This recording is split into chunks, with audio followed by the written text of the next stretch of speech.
So we're checking out Shine Falls today, which the track right at the beginning here goes by these beautiful cliff formations, and there's like a narrow gorge down here, so not sure that we're gonna get down into that gorge on this trail. I think the trail goes up and through these cliffs, but Shine Falls is supposed to be the biggest waterfall in this area. It's 58 meters, and it's supposed to be pretty quick, like an hour and a half round trip.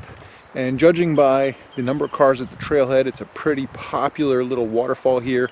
But I'm absolutely digging the start here. You cross some private farmland, but the monotonous farmscape is broken up by these beautiful cliffs and this wonderful gorge with a lot of original old growth vegetation right next to it. So I'm pretty pumped up to check out this awesome waterfall.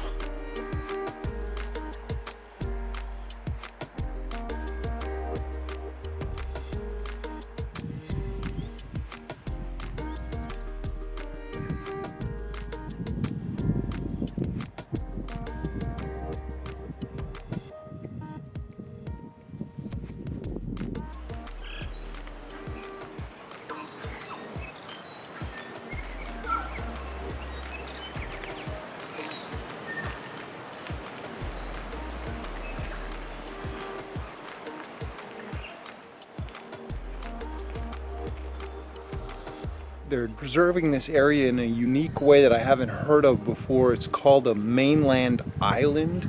And what they're doing is they're restoring this area that's surrounded by private land, and it has enough original vegetation and wildlife. With a little bit of restoration and eliminating invasives, they can kind of restore it to what it used to be, and it becomes an island among all the private farmland around it. So interesting concept. They're able to compare it with other rehabilitation areas, similar areas in the neighborhood, and so they're undergoing a heavy-duty pest control to rid the area of invasive predators like stoats and cats and ferrets and stuff like that.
Infamous.